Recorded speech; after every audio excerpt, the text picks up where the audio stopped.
Good morning, sir. Could you please state and spell your name for the record? My name is Brian Shunk, B-R-I-A-N. Last name is S-H-U-N-K. And you're one of the lead case detectives in this case, aren't you? Correct. How long have you been a detective with the Dane County Sheriff's Department? I've been with the department for approximately 13 years. I've been a detective for 2. And who are you joined by as a co-lead detective in this case? Detective Sabrina Sims. You're the first detective to testify, and so you get the honor. But tell us what the difference, I suppose, in the work of a detective is from the work of just a normal sheriff's deputy who we've heard from so far. Sure. Detectives are typically assigned more follow-up to initial reports. We basically read all the reports for every case. We'll develop leads and then exhaust those leads, whether to approve or disprove a crime occurred or whether a suspect, like I said, is proved or disproved to be the offender. As far as major cases go, kind of the same thing. Just keep on reading all the reports, developing leads, and following up on everything. In some cases, you might be the only person working on an investigation as a detective, correct? Correct. That was not the case here, was it? It was not. Many people worked on this Many case. people. Let's talk at first, just generally, about missing persons. You've investigated missing persons before, haven't you? Yes. That's something a police officer or a sheriff's deputy does normally. Yes.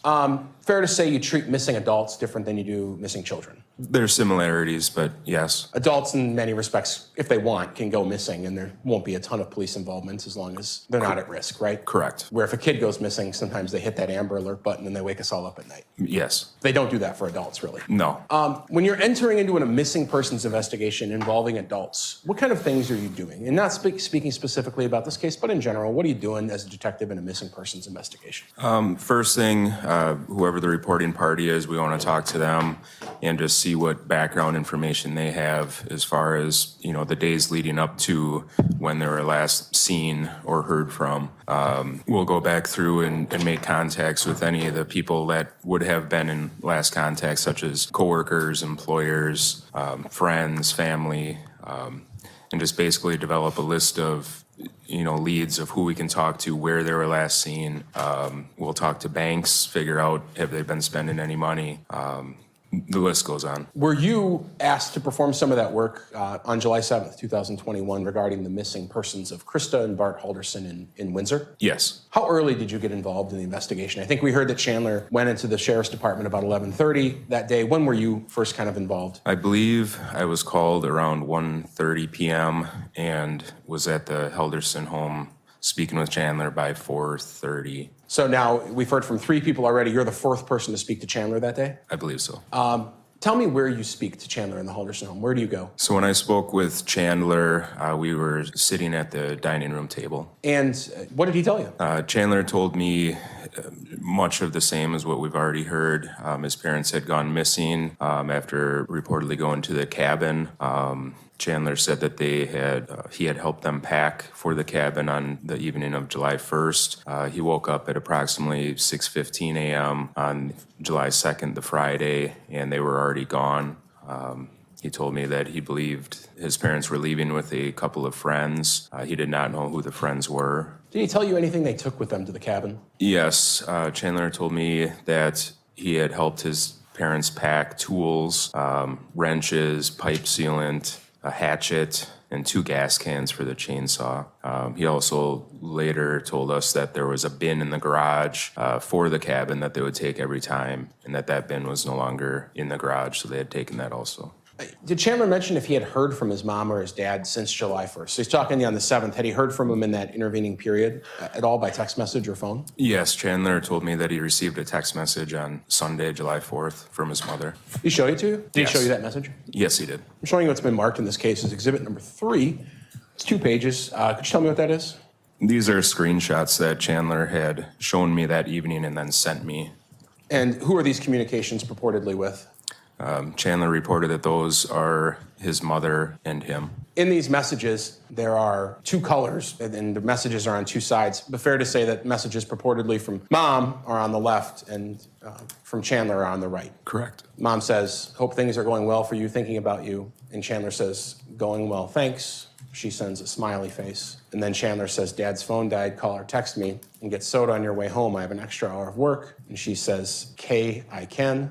And then we get up to Saturday, July 3rd, 2021. Appears as if Chandler sent a message to his mother. Hoping this goes through. I bet there's a lot of people up there making it hard to message. Krista reportedly responds, made it safely, can't get anything through, and yes, it's packed. Going to White Lake today for the parade, will be home Monday night, Tuesday early, love you lots, 2 exclamation points. And that was sent at 11:04 a.m. on Sunday, the 4th of July. Yes. And then lastly, Chandler texted his mom that day that he went to the police station. Hey, I'm worried, I'm at the police station. Can you text or call? These were the messages that you found on Chandler's phone? Correct, he showed me. You had an opportunity both then and at many, perhaps, occasions in this case to observe the Halderson home and be in the Halderson home and view it and tour it. Yes, Chandler showed us around the home. And you've been in every room in the home. Yes. You're aware perhaps thousands of photographs were taken of the home in the last 6-7 months, correct? Several thousand. I'm going to show you, not several thousand, but I am going to show you exhibits 4 through 25. What are we looking at there? That is the north side or the back side of the Halderson home. This is the pond located behind their home, taken from their backyard. Same pond behind the home. This is going to be the garage door, and then also another entry door into the home. Goes into the little foyer. If you take a sharp left, it goes to the garage. This is going to be the, what I would call, main living room of the home, taken as if you had just walked in the front door of the home. You can see the kitchen to the left and the dining room to the right or center. Furniture there with some sheets on it, right? Correct. They were covered when we arrived. Showing you exhibit 9. What am I looking at there? That's going to be the dining room table and then the kitchen to the left. This is Chandler's bedroom. Now we're upstairs in the house. Correct, upstairs. Exhibit number 11. Same, Chandler's bedroom. Now exhibit 12. This one is going to be the parents' bedroom, Bart and Krista. At the time you arrived, had people been looking around the house? I was aware that a few deputies had been shown around the home. This was not the state that the parents' bedroom was in when I first saw it. What state was it in when you first saw it?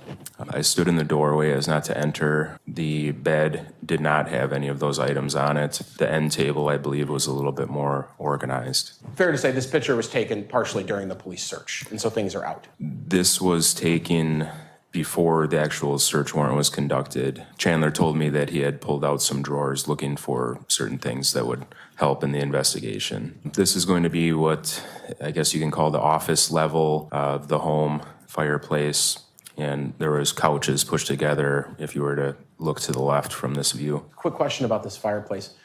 Is there a pane of glass broken out of that fireplace? Yes, there is. This is a different view looking over the table, exhibit 14, looking back at the fireplace? Yes, and the stairway there goes up that half flight to the kitchen.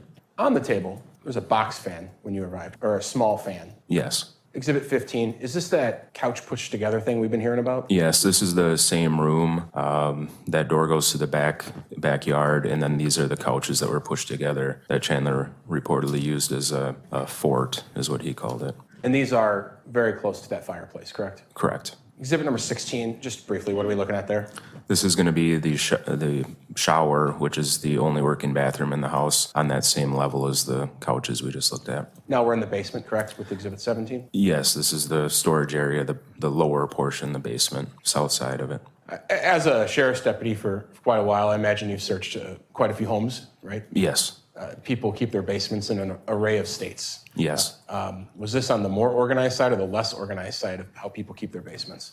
I was impressed. This was organized. Looking at exhibit number 18, what are we looking at there? This is going to be the north side of the basement. 19? Same, north side of the basement. This is a view from the north side of the basement looking back up the stairway. That stairway would go up to the level where the couch fort was. You can see the bottles of liquor there, along with some safes on the bottom center. This is a view of the storage area from the north side facing the south side. That white thing in the middle, is that a chest freezer? That is a chest freezer. And when you were in the home, was that chest freezer empty? The chest freezer was not in that location when I was there on July 7th speaking with Chandler. When he was giving us the tour around the home, we went upstairs, he showed us around. You know, we went in the living room, dining room, kitchen, down by the couches, and then ultimately down into this level. While we were down in this level, he kept the lights dim. I specifically remember looking at this location because just beyond where that freezer is, There's a cutout guesstimate would be 4x4 void, which I believe is under the front steps. That's beyond that. And then also the shelf to the behind the freezer there, the cleaning supplies. I just took note of all the cleaning supplies and toilet paper and whatnot. So that shelf was clearly visible. I was probably standing right where that freezer is. This picture's not taken on the 7th of July, by the way, correct? It is not. But when you're in the basement staring at this location on July 7th, you're saying that freezer's not there. It was not. Exhibit 22, what are we looking at there? This is the south side of the basement. You can see the utilities in the back. When you talk about organized, maybe perhaps this is what you're talking about, these bins. Yes, Number 24, is that the stairs heading back up into the house? correct.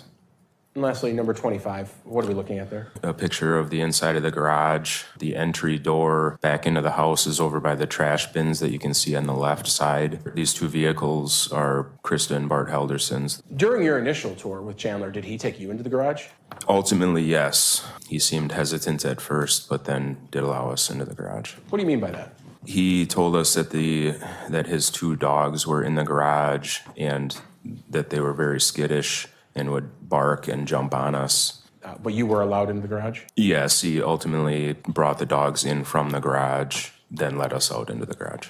Did he point out anything in particular in the garage that was of interest to him or that he wanted you to know? He did turn towards a storage shelf that's in the garage. He said that there was a bin missing that would be labeled cabin. So the bins that were on the storage shelf in the garage all had labels on them. And just because we have a singular one out of order here, I'm going to show it on this screen. There we go. We're looking at a shelf in the garage full of bins, right? Correct. And I'm pointing to a location where there's a missing bin. Is that where Mr. Halderson reported that there was a cabin bin missing? That's where he pointed to, yes. No further questions at this time. Cross-examination? Not at this time, thank you. Very good. Detective, you may be reseated back at council table, and I assume the state and the defense would agree this is a good time for a break. It is.